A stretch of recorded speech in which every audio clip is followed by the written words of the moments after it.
Hello, next है हमारा sexually transmitted infection. ठीक है, ये बहुत ही इंपॉर्टेंट है नीट के लिए। पिछले साल भी क्वेश्चन आया और हर साल यहां से एक ना एक क्वेश्चन आपके बनते ही है और बनेंगे भी। ठीक है, इतना इंपॉर्टेंट पार्ट है, इसीलिए इसको बिल्कुल भी मिस मत कीजिएगा। बोर्ड एग्जाम के लिए जो तैयारी करें उनके लिए भी ये क्या है, बहुत इंपॉर्टेंट पार्ट होता है। ठीक, तो यहां पर सेक्सुअली ट्रांसमिटेड इन्फेक्शन क्या होते हैं, तो ये वह इन्फेक्शन है जो सेक्सुअल इंटरकोर्स के समय या सेक्सुअल इंटरकोर्स के द्वारा फैलते हैं। यानी दोनों में से क्या होता है, मेल और फीमेल में से किसी एक को होगा और यह जो भी इफेक्टेड होता है, यानी जिसको बीमारी होती है, वो क्या करता है, आपका नॉर्मल आदमी के अंदर में क्या करेगा, ये इन्फेक्शन को फैलाता है। ठीक है, इसी को आप क्या बोलते हैं, यानी ये क्या है, एक डिजीज नहीं, बहुत सारी डिजीज होती है। तो इस प्रकार की डिजीजेस को आप क्या बोलते हो, सेक्सुअली ट्रांसमिटेड इन्फेक्शन। यही आपका कहलाता है वेनरल डिजीजेस, वीडी। ठीक, या फिर इसको बोला जाता है रिप्रोडक्टिव ट्रैक्ट इन्फेक्शन। चूंकि ये किसमें हो रहा है, रिप्रोडक्शन करने वाला जो आपका यहाँ पर ट्रैक्ट होता है उसी के अंदर पाया जाता है, इसीलिए ये तीन नाम है। ठीक, तो क्वेश्चन आपका अगर एसटीआई लिखा है, एसटीआई की जगह एसटीडी भी बोलते हैं इसको। एसटीडी मतलब सेक्सुअली ट्रांसमिटेड डिजीज, इन्फेक्शन की जगह डिजीज भी बोल सकते हैं आप लोग। ठीक है, तो एक नाम और यहां पर एसटीडी भी बोलेंगे तो सबका मतलब एक है। ठीक, आंसर जो आपको याद रखना है, किसके बारे में बात कर रहा है, ये सेक्सुअली ट्रांसमिटेड इन्फेक्शन के बारे में ही बात कर रहा है। मोस्ट कॉमनली आपकी डिजीजेस कौन सी होती हैं, तो कुछ एग्जांपल्स आपके एनसीईआरटी में दिए हुए हैं। Gonorrhoea, syphilis, genital herpes, chlamydiasis, genital warts, trichomoniasis, hepatitis B और एड्स। ठीक, ये बैक्टीरियल वायरल इन्फेक्शन है। एक जो है आपको याद रखना है ट्राइकोमोनियासिस, जो क्या होता है, प्रोटोजोअल इन्फेक्शन। ये जो है पैरासाइट की तरह काम करता है, लेकिन सारे के सारे क्या है, ये जेनाइटल ऑर्गन में ही होते हैं। और ये एक इंडिविजुअल को अगर हुआ है, अगर वह दूसरे के साथ रिप्रोड्यूस कर रहा है जो कैसा है, नॉर्मल है, तो ये क्या करेगा, यहां से उसके पास भी ट्रांसफर हो जाएगा। ठीक है, तो ये आपको याद रखना है कि कौन कौन सी डिजीज है, किसके द्वारा हो रहा है, ये लिखा हुआ है आपका यहां पर। ठीक है, तो दो चीजें तो आपको यहां पर याद रख लो। जहां भी एड्स आया, वायरल डिजीज है। क्या होती है, वायरल डिजीज। हेपेटाइटिस एक वायरस की डिजीज है और तीसरा हर्पीस जहां भी लिखा होगा वो वायरस डिजीज है। ठीक है, किसकी वजह से है, वायरस की वजह से होता है। ठीक, अभी इनके एजेंट यानी कौन सा एजेंट यानी कौन सा बैक्टीरिया जो है आपको गोनोरिया कॉज कर रहा है, तो गोनोकोकस या निजेरिया गोनोरिया। ठीक, वैसी सिफिलिस का नाम याद रखिए, इंपॉर्टेंट है आपका, ट्रिपोनिमा पैलिडियम जो है ये सिफिलिस कॉज करता है। बाकी के नाम जो है, जो डिजीज का नाम है, सिमिलरली उनके आपके पॉजिटिव एजेंट के नाम है। सिर्फ जेनाइटल वॉर्ड जो है ये क्या है, वायरस डिजीज है जो ह्यूमन पेपिलोमा वायरस की वजह से है। ये थोड़ा सा अलग है, बाकी इसके अलावा सारे नाम आपको बहुत आसानी से याद हो जाएंगे। मैच द कॉलम से लेके कुछ भी क्वेश्चन बना के नीट में ये आ सकता है, तो थोड़ा ध्यान से पढ़ेंगे इनको। ठीक है, इंपॉर्टेंट है बहुत ज्यादा। अगला, spread of HIV and hepatitis B, यानी कि ये जो है हम बात कर रहे हैं, ये दो डिजीज हेपेटाइटिस बी और एड्स जो है, ये क्या सिर्फ सेक्सुअल इंटरकोर्स से स्प्रेड होते हैं, नहीं, इनके और भी दूसरे मेथड होते हैं जिसके द्वारा ये क्या होंगे, एक आदमी से दूसरे में फैलते हैं। जैसे कि इन्फेक्टेड निडल, कोई सुई, जो ड्रग्स लेने वाले होते हैं क्या करते हैं, एक आदमी इन्फेक्टेड वाले का ड्रग का आपने क्या किया, लिया, दूसरे को दिया, तो दूसरे में क्या हुआ, ब्लड का कांटेक्ट आ गया, तो दूसरे को भी क्या हो जाएगा, यहां पर आपका ये इन्फेक्शन होने के चांसेस हैं। ठीक, तीसरा सर्जिकल इंस्ट्रूमेंट्स वगैरह। ठीक, आप जो है क्या कर रहे हो, ऑपरेशन कर रहे हो, एक का ब्लड लगा, उसी ऑपरेटेड इंस्ट्रूमेंट से दूसरे नॉर्मल को करोगे तो ब्लड कांटेक्ट आया तो इमीडिएटली क्या होगा, ये फैल जाएगा।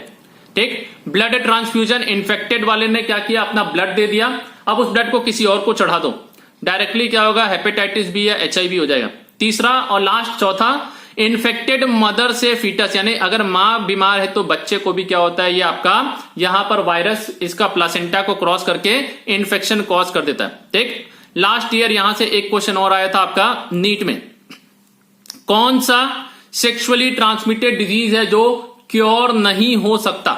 ठीक, अभी क्योर होने वाले तो मैक्सिमम जो है क्या हो जाते हैं आपके यहां पर, एंटीबायोटिक ले लो, एंटीवायरल ड्रग ले लो, ठीक हो जाते हैं। ठीक, लेकिन तीन जो है यहां पर वेरी इंपॉर्टेंट जो आपके हैं, ये क्या है, इनको अभी तक कोई दवाई नहीं बनी जिसके सारे आप इन्हें ठीक कर सके। सबसे पहला आता है आपका HIV एड्स जो है, ये क्या है, आज तक इसका कोई ट्रीटमेंट नहीं है। ठीक, अगर एक बार HIV हुआ तो आप दवाई से लाइफ को थोड़ा बढ़ा सकते हो, लेकिन मृत्यु को रोक नहीं पाओगे। ठीक है, 8-10 साल तक ये एक्स्ट्रा जी लेगा, लेकिन एक ना एक दिन तो ये मरेगा। नेक्स्ट आता है आपके यहाँ पे हेपेटाइटिस बी। कौन सा वायरस, हेपेटाइटिस बी वायरस जो है ये क्या करता है, लीवर को मेनली इन्फेक्ट करता है। ये भी आज तक अगर इन्फेक्शन हो गया तो इसका ट्रीटमेंट मिलना नहीं हुआ। ठीक, लास्ट है आपका जेनाइटल हर्पिस, यही आपका लास्ट ईयर जो ऑप्शन में था आपका जेनाइटल हर्पिस लिखा हुआ था जो नॉन क्यूरेबल है। ये तो पता है सबको, HIV और हेपेटाइटिस जिसको क्योर नहीं कर सकते। थर्ड याद रखो जेनाइटल हर्पिस जो है ये भी क्या होता है आपका नॉन क्यूरेबल होता है। ठीक है, तो ये जो है आपका genital herpes, syphilis, genital words ये सब लिखा हुआ था आपका। तो इसमें आपका क्या है सही आंसर क्या आएगा जेनाइटल हर्पिस, जो कि एक non curable sexually transmitted disease है। ठीक है, जो क्यूरेबल होते हैं ये भी क्या है, अगर आप इन्हें सही समय पे डायग्नोस कर ले रहे हो और इन्हें जल्दी अर्ली स्टेज में क्या कर रहे हो ठीक कर ले रहे हो तो ये क्यूरेबल रहेंगे। और ज्यादा कॉम्प्लिकेशन हो जाएगा तो क्या है इसकी वजह से भी मृत्यु होने के चांसेस है उतने ही बने रहते हैं। ठीक है, सिम्टम्स, तो यहां पर जितने भी आपकी सेक्सुअली ट्रांसमिटेड डिजीज है इसमें इनिशियली या शुरुआत में जब इन्फेक्शन होता है तो ये सिम्टम कैसे होते हैं, बहुत ही हल्के फुल्के सिम्टम, यानी आपको पता भी नहीं चलता आपको बीमारी है। जैसे जेनाइटल एरिया में थोड़ी बहुत खुजली होना, जांग के पास वगैरह में। ठीक है, दूसरा चीज आपका यहां पर वजाइनल से क्या होता है कंटिन्यूअस फ्लूइड का डिस्चार्ज होता रहता है। थोड़ा बहुत आपके जेनाइटल एरिया में पेन होता है और यहां पर क्या रहेगा आपका स्वेलिंग भी आ सकती है। ठीक, तो ये जो है क्या है इस पे थोड़ा बहुत ध्यान नहीं जाता है तो यहां पर क्या है सिम्टम्स लंबे समय तक रहेगा तो आपका ये बीमारी और डेंजरस हो सकती है। ज्यादातर ये एसिम्टोमेटिक ही रहती हैं। फीमेल कैसी रहती है, एसिम्टोमेटिक आपको देखने को मिलती हैं। अभी मुख्य कारण क्या है कि आपका ये डिजीज इतने समय तक अनडायग्नोस रहता है, यानी कि आप इसकी जानकारी भी नहीं लेते हो या फिर इसका ट्रीटमेंट नहीं मिल पाता समय पे। तो पहला होता है कि ये जो है सिम्टम्स लेस होता है, यानी कि शुरुआती दौर में आपको इसका पता ही नहीं चलता है कि ये बीमारी हुई है। ठीक, तो एसिम्टोमेटिक या बहुत ज्यादा सिग्निफिकेंट नहीं है तो आप ध्यान नहीं दिए तो ये लंबा चलते गया।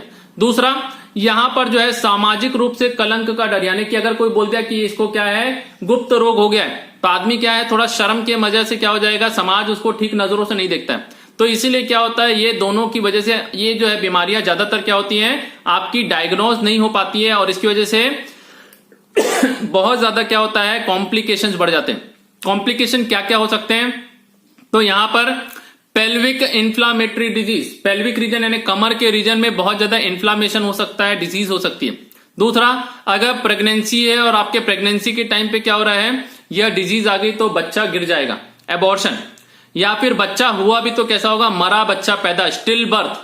ठीक, तीसरा चौथा आपका होता है एक्टोपिक प्रेगनेंसी, यानी प्रेगनेंसी जो है आपका कहां पर होना चाहिए, ये होना चाहिए यूटेरस के अंदर।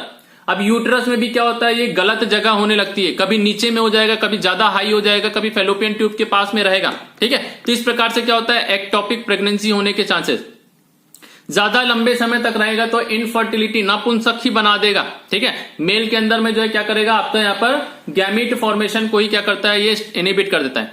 एट लास्ट नहीं किया कुछ भी तो कैंसर होने के चांसेस तो यहां पर बने ही रहते हैं। ठीक है, तो इसीलिए सेक्सुअली ट्रांसमिटेड डिजीज है या इन्फेक्शन है क्या होता है ये पूरी सोसाइटी के लिए बहुत खतरनाक है। सोसाइटी के लिए खतरनाक मतलब ये क्या है, रिप्रोडक्टिव हेल्थ केयर प्रोग्राम में यहां पर क्या कर सकता है इफेक्ट डाल सकता है। तो इन प्रोग्राम्स का मुख्य उद्देश्य क्या होता है कि ऐसी बीमारियों के बारे में क्या किया जा सके, प्रिवेंशन, यानी आप लोगों को जागरूक बनाओ इन बीमारियों के बारे में, जिससे क्या हो वो दिखाएं और दिखाने के बाद इन बीमारियों को क्या किया जा सके समय रहते डायग्नोस करके जल्द से जल्द इनका इलाज किया जा सके। ठीक, तो ये जो है आपके ये हेल्थ केयर प्रोग्राम इसी में फोकस करते हैं। ठीक, अभी सभी इंडिविजुअल, ये बीमारी किसको हो सकती है, तो सबको हो सकती है, बच्चे से लेके बूढ़े तक सबको हो सकती है। बट ज्यादातर ये कब होती है, तो ये आपकी होती है 15 से 24 यंग एज में ज्यादा होती है। जब क्या होता है इनिशियली आपके यहाँ पर प्यूबिक हेयर्स वगैरह आ रहे हैं, ठीक, तो अभी क्या हो रहा है यहाँ पर हाइजीन वगैरह मेंटेन नहीं करते हैं। ठीक है, ब्लीडिंग वगैरह फीमेल्स में स्टार्ट हो रही है और मेल्स वगैरह में जो है आपका नाइट फॉल वगैरह ये सब जो है प्रॉब्लम्स वगैरह होती हैं, जिसकी वजह से क्या होता है यहाँ पर आप हाइजीन नहीं रख पा रहे हैं और ये डिजीज होने के चांसेस बढ़ जाते हैं। ठीक, आप प्रिवेंट कैसे करेंगे, तो प्रिवेंट करना है तो यहाँ पर 3 मेथड जो है आपके मोस्ट इंपॉर्टेंट है। सबसे पहला, किसी भी अननोन के साथ में आप सेक्सुअल कांटेक्ट मत बनाइए या मल्टीपल पार्टनर के साथ यहां पर क्या करिए सेक्स नहीं करना चाहिए। दूसरा, प्रिवेंटिव मेजर जो है ये आपको कोइटस के पहले यूज करना, यानी कॉन्डम्स वगैरह क्या करना चाहिए हमेशा यूज करना चाहिए। ठीक, और यदि आपको कोई संदेह है तो तुरंत डॉक्टर से डिटेक्ट करो और पूरा ट्रीटमेंट ले लो, क्योंकि ये कोई ला इलाज बीमारी नहीं है, ज्यादातर क्या है सबकी सब ठीक हो जाती हैं। ठीक है, चलिए इसके बाद का नेक्स्ट चैप्टर में नेक्स्ट लेक्चर में।